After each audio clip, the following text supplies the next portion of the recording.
Bienvenue à cette principale édition. Tout de suite, le sommaire. Karim Wade et Khalifa Sall ont 48 heures pour introduire un recours après invalidation de leur candidature par le Conseil constitutionnel. L'institution a brandi les articles L27 et L31 du Code électoral pour les écarter de la course à la présidentielle. Une forfaiture de l'avis de l'enseignant-chercheur en droit public. Ngouda Mboup affirme qu'il y a violation de la liberté de candidature exercée par les 7 sages à leur encontre. Les Sénégalais également se sont exprimés à l'issue de la publication de la liste provisoire des candidats par le Conseil constitutionnel et les avis sont partagés avec d'une part des citoyens qui rejettent cette décision et d'autre part d'autres qui approuvent la démarche. Enfin, pour la supervision du processus électoral, une mission d'observation de l'Union européenne attendue ce mardi à Dakar. La signature de l'accord s'est faite ce matin. C'était en présence du ministre des Affaires étrangères Sidiki Kaba et de la chef de délégation de cette mission d'observation. Le train express régional inauguré ce 14 janvier par le chef de l'État Macky Sall. Le train qui a eu comme point de départ la gare de Diamniadio a fait halte au centre de maintenance de Colobane avant d'arriver à destination à la gare de Dakar. Nos reporters nous feront vivre au cours de cette édition les temps forts de cette inauguration. Et puis Balagay 2 victorieux à l'issue d'un combat épique avec Modulo. Le Lion de Guédiawaye a effectué un retour en force dans l'arène et créé un sentiment de surprise chez de nombreux amateurs, des amateurs qui se sont livrés à des pronostics que je vous invite à découvrir avant la fin de cette édition. Voilà pour le sommaire. Le développement, c'est tout de suite.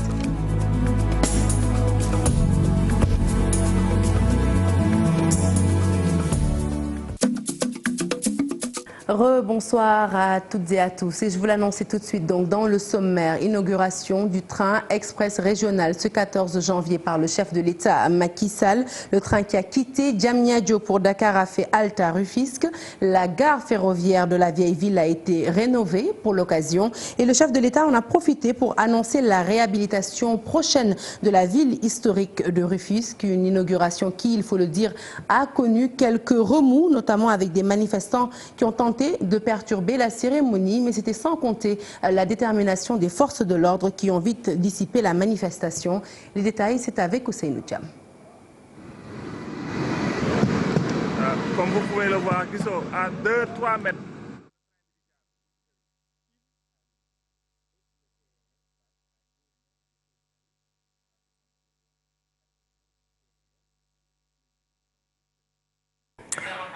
Désolé, un petit souci avec cet élément que nous n'excluons pas de vous remettre avant la fin de cette édition, certainement. Et puis, de Rufisque, le train express régional s'est à nouveau arrêté au centre de maintenance de Colobane avant d'entrer en gare à Dakar.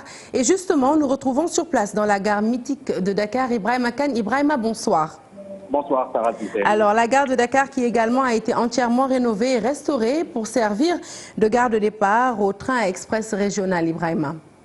Tout à fait, Sarah Cissé. Et vous l'avez dit, le train express régional qui a effectué donc son premier trajet aujourd'hui, Diamniadio, Dakar, avec à son bord le président de la République et une forte délégation. C'est à 18h52 précisément que le train a sifflé pour annoncer son arrivée à la gare ferroviaire de Dakar, complètement rénovée, vous l'avez dit. Et c'est devant cette infrastructure même que la cérémonie d'inauguration de la gare, mais aussi de réception des travaux du train express régional qui ont duré 2 ans, s'est tenue et qui se tient présentement. Actuellement, c'est le chef de l'État lui-même, Macky Sall, qui est en train de faire son allocution devant plusieurs personnalités, des ministres de la République, des partenaires au développement, mais également des personnalités politiques, notamment la maire de Dakar, Madame Soham Wardini. Et c'est une journée historique, Sarah, au Sénégal, marquée par une révolution dans le secteur des transports, ferroviaires en particulier. Et le premier trajet donc est effectué ce 14 janvier, mais les populations devront attendre 6 mois durant pour le démarrage officiel de la desserte Diamniadio-Dakar. Rappelons que le TER rentre dans le cadre du plan 1 du PSE et son financement global est estimé à 656 milliards de francs CFA. Rappelons également que c'est l'entreprise française Alstom qui avait en charge la construction et comme le dit bien l'adage, chose promise, chose dit, à l'occasion du lancement des travaux à Strasbourg-Reichshofen précisément, le président Macky Sall avait insisté auprès du constructeur pour la livraison à temps et aujourd'hui, les délais sont respectés et l'infrastructure livrée. Macky Sall, pour le moment, continue de s'adresser au public ici à la gare ferroviaire de Dakar. Merci beaucoup Ibrahim Makane. Et tout de suite, nous retrouvons donc Ousseynou Thiam à Rufisque pour parler justement de l'inauguration du train express régional. Je vous le disais tantôt, le train qui a donc quitté Diamniadio pour Dakar a fait halte à Rufisque. La gare ferroviaire de la vieille ville a été rénovée également pour l'occasion et le chef de l'État en a profité pour annoncer la réhabilitation prochaine de la vieille ville. Une inauguration qui a connu quelques remous, notamment avec des manifestants qui ont tenté de perturber la cérémonie, mais c'était sans compter la détermination des forces de l'ordre qui ont vite dissipé la manifestation. Des détails, c'est avec notre correspondant sur place, Ousseynou Thiam. C'est dans cette ambiance que le chef de l'État est accueilli à Rufisque. Dans son discours éclair, il promet de restaurer la vieille ville comme sa gare qui a été réhabilitée dans le cadre du projet Train Express régional. Ce jour est aggravé en lettres d'or dans l'histoire de Rufisque. Rufisque qui fut l'une des 4 communes qui a eu un passé glorieux. Et c'est ce passé que je veux restituer à Rufisque avec la modernisation de cette belle ville. Vous avez vu comment votre gare ancienne a été rénovée dans le cadre du train express régional. Chez les impactés et les proches du régime, l'on se félicite des engagements pris par l'État sur ce projet qu'il juge bénéfique pour les populations. Il nous a octroyé une enveloppe de 500 millions de francs. Moi qui vous parle, j'ai distribué 218 millions de francs pour le compte du département de Rufisque, mais que pour les impactés. On peut parler de problème parce qu'aujourd'hui, nous sommes tous satisfaits de ce que le président est en train de faire dans le département de Rufisque. Cette terre est venue à son heure et je pense que c'est le moment aujourd'hui que nous, population du département de Rufisque, de remercier et de féliciter le président Macky Sall. Auparavant, certaines populations ont tenté de manifester leur colère suite aux désagréments causés par le train express régional et il s'en est suivi ces échauffourées qui n'ont pas empêché la tenue de la manifestation.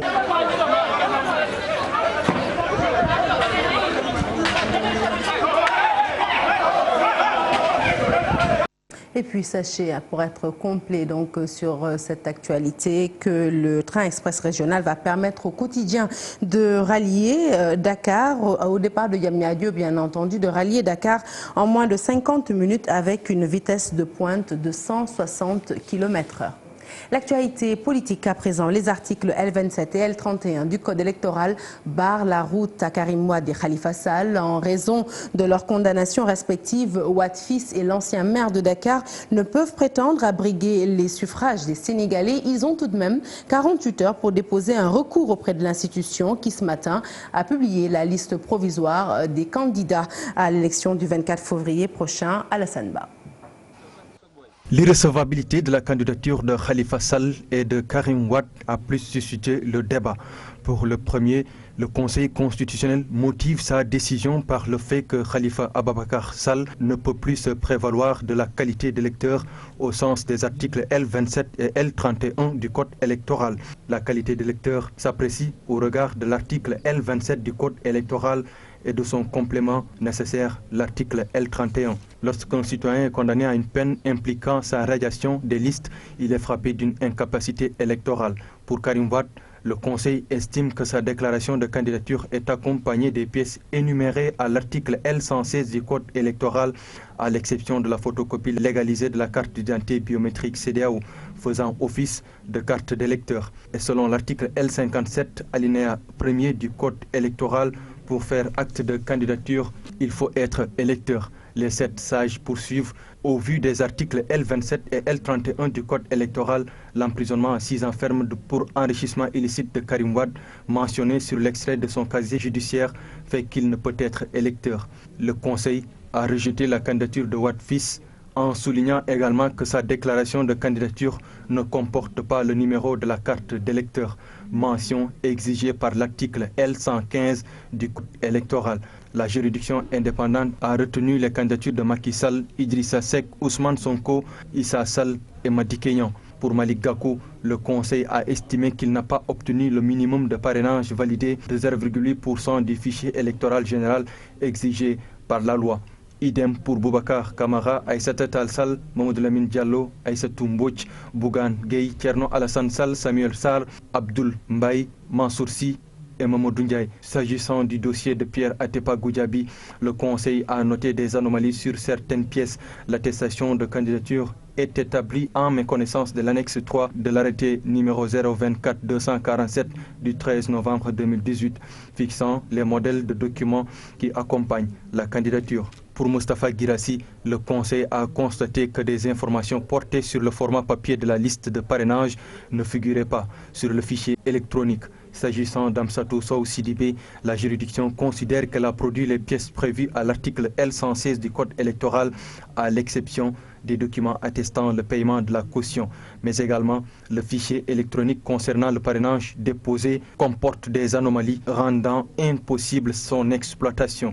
Au total, 22 candidats recalés, 5 reçus par le Conseil constitutionnel. Cette décision sera publiée sans délai au journal officiel de la République du Sénégal. L'invalidation des candidatures de Khalifa Sall et Karim Wade, la conséquence d'une interprétation restrictive de la loi par le Conseil constitutionnel, c'est l'avis de l'enseignant-chercheur en droit public Ngouda Mboup. Et selon l'expert, il y a bel et bien eu violation de la liberté de candidature par l'institution. Mambiram Diouf l'a rencontré, reportage. Un revirement de jurisprudence qui porte atteinte à la liberté de candidature, c'est ce que décèle l'enseignant-chercheur en droit public en écartant Karim Wade de la liste provisoire. Avec l'article L57 nouveau qui restreint la liberté de candidature, le Conseil constitutionnel a considéré que dans sa décision du 5 juillet 2017 au considérant 32 que pour être donc candidat, il faut même avoir le droit de vote. Mais donc la qualité d'électeur n'a rien à voir avec le droit de vote. Pourquoi? Parce qu'il y a deux types d'électeurs, comme je l'ai dit tantôt. Donc aujourd'hui, le Conseil constitutionnel a fait une interprétation restrictive de la loi. Le casier judiciaire du candidat de la coalition Karim président 2019 évoqué, même condamné, Karim Wade soutient-il, garde ses droits civils et politiques. Si vous êtes condamné par un juge au Sénégal, si ce n'est pas pour faire des crimes, le juge, s'il ne prononce pas la déchéance, vous gardez toujours vos droits civils et politiques. Et donc, je rappelle l'article 3 de la Constitution et l'article L27. La mise à l'écart de Khalifa Sall est également une autre violation de la loi, le rabat d'arrêt étant suspensif selon Goudembo. Le Conseil constitutionnel lui-même, on lui a donné une décision de justice qui devrait être notifiée à Khalifa Sall, ce qui serait fait. Mais est-ce qu'il y a eu ampliation par rapport aux autorités concernées? Ou bien, est-ce que c'est le Conseil lui-même qui a fait l'instruction pour s'assurer de la validité de toutes ces candidatures? Mais il y a problème à ce niveau, parce que le Conseil constitutionnel, dès lors qu'il statue sur la liste des candidats, même s'il s'agit d'une liste provisoire, le Conseil avait l'habitude de dire que moi, ceux qui peuvent contester la liste, c'est seulement ceux qui sont sur la liste là. Il y a problème à ce niveau parce qu'il reste une voie de recours exceptionnellement à Khalifa Ababakar Sall, qu'il l'utilise ou pas. Tout autre candidat recalé a le droit d'introduire encore un recours. Il devrait ouvrir son prétoire, ne serait-ce que dans le respect des principes généraux du droit, pour tout simplement veiller au respect de la liberté de candidature. Une interprétation restrictive de la loi faite par le Conseil constitutionnel en écartant Karim Wade et Khalifa Sall, qui pour autant restent dans la course selon l'enseignant-chercheur en droit public. Karim Wade et Khalifa Sall, le grand absent de la liste provisoire publiée donc par le Conseil constitutionnel, une décision qui ne surprend pas les mandataires des deux camps. Selon Oumar Sarr et Babacar Tchoiba, eh bien, des dossiers de recours seront déposés au Conseil constitutionnel dans les prochaines 48 heures. Des mandataires qui appellent à la mobilisation de toute l'opposition. Koumba Amadlo. Khalifa Ababakar Sall et Karim Meïssa Wade ne seront pas candidats à l'élection présidentielle. C'est ce qui ressort des résultats provisoires du Conseil constitutionnel. Une décision contestée par les mandataires des deux camps qui disent n'être aucunement surpris. Le seul argument qu'ils ont utilisé, c'est le fait que Karim ne soit pas inscrit sur la liste électorale. C'était donc un coup déjà préparé. Le Conseil constitutionnel s'est fondé sur du faux pour produire un mensonge judiciaire qui en définitive relève d'une forfaiture. Et face à une forfaiture, pour moi, la seule réponse, c'est la réponse politique. Toutefois, les mandataires ne comptent pas lâcher du lest. Un dossier de recours sera déposé au Conseil dans les prochaines heures. Évidemment, les avocats de Khalifa Ababakar Sall feront à la demande du candidat un recours qui sera déposé dans les délais, dans le délai de 48 heures notamment. Il y aura des recours au niveau judiciaire. Nous allons donc travailler avec les avocats sur ça. Ils appellent à la mobilisation des forces pour contrer cette décision qu'il juge arbitraire. En ce qui nous concerne, nous pensons que nous devons nous mobiliser, montrer notre détermination pour faire face à Macky Sall et pour lui faire comprendre définitivement que le courage, ce n'est pas de s'abriter derrière la justice.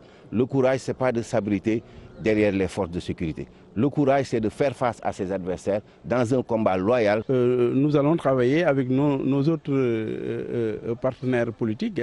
Nous allons travailler, analyser ensemble la situation et à prendre les bonnes décisions.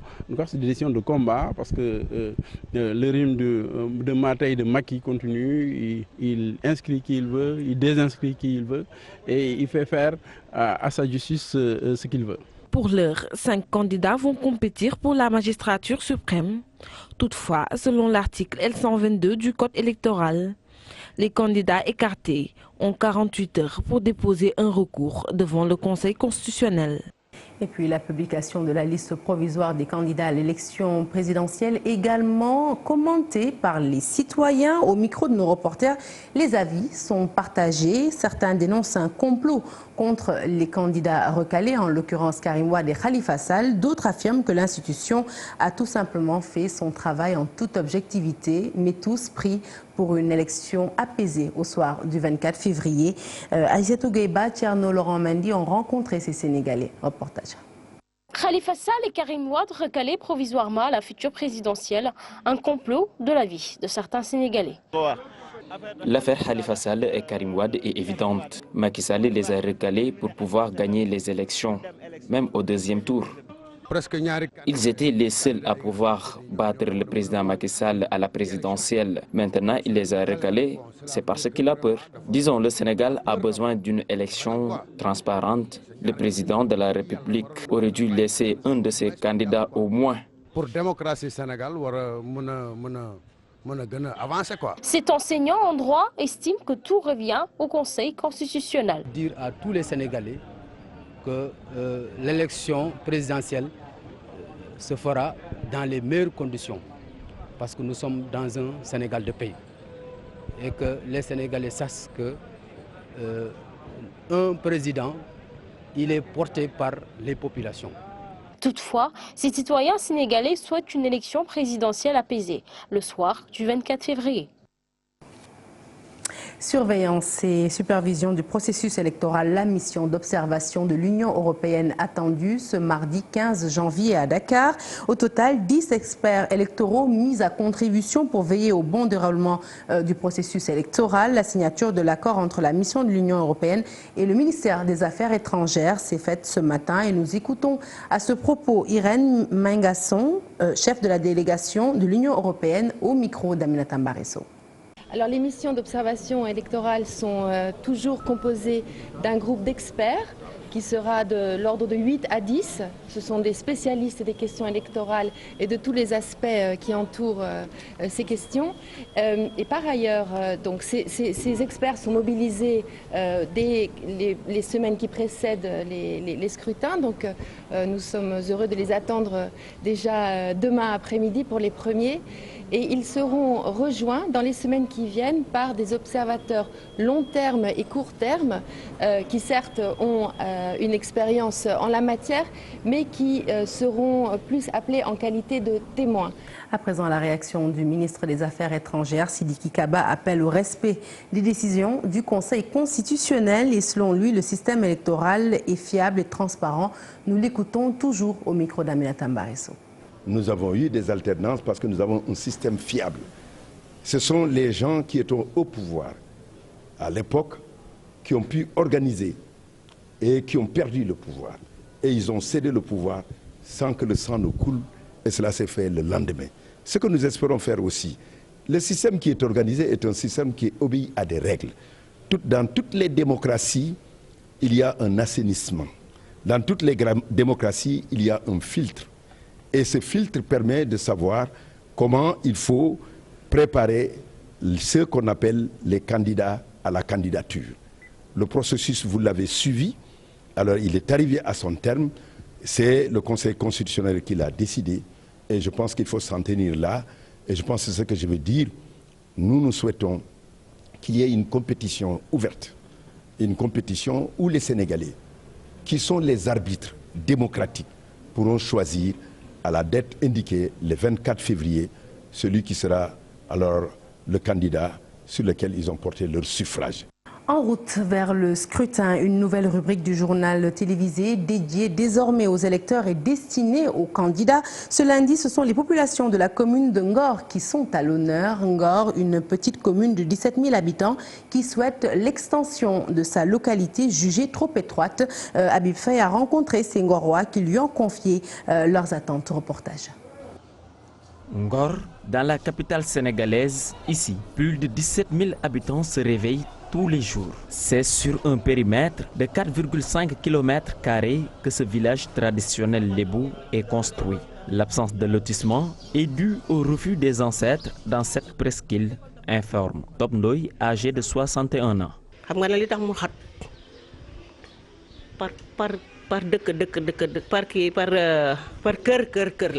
Pourquoi cette étroitesse? C'est simple. Le village est bâti d'une mauvaise façon.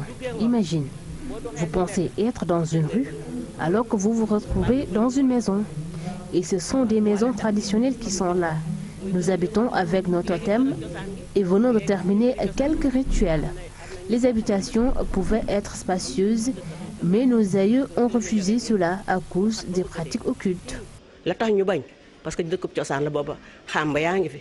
Un refus qui a causé beaucoup de maux aux habitants de cette localité.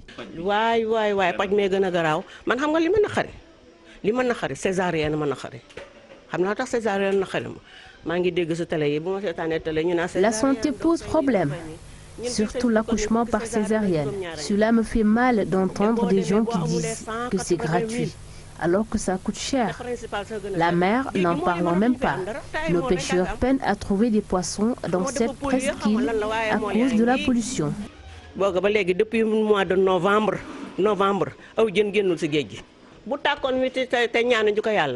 aujourd'hui aussi, s'il y a incendie, nous ne saurons pas à quel sens se vouer à cause de l'étroitesse. S'y ajoute ce manque de lycée dans ce village. Il y a une école qui date de plus de 60 ans. Des lieux d'épanouissement pour nos jeunes, il n'y en a pas. Seul le stade de Ngor est là et ils ne peuvent y ériger un établissement scolaire. Des lieux occultes, le village en manque. Au temps de Wade, on avait effectué la pose de la première pierre pour en faire une grande mosquée, mais en vain.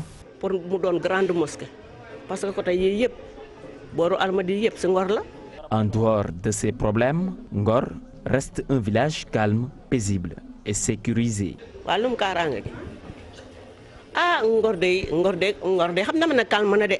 Ngor est vraiment calme. Beaucoup de personnes veulent venir habiter ici car il y a la paix. Les voleurs n'ont pas leur place dans ce village. S'ils font leur forfait, ce serait peine perdue. Avec l'approche de la présidentielle, le village appelle le futur président à étendre la commune en restituant les terres aux populations. Ce que le gouvernement doit faire pour nous est nombreux. D'abord, nous rendre nos terrains au niveau de l'aéroport pour au moins étendre la commune de Ngor. En route vers le scrutin, Ngor veut plus de considération. Le projet de lotissement reste un vœu primordial car ce village est très étroit. L'accessibilité pose toujours problème, pas de bouche d'incendie.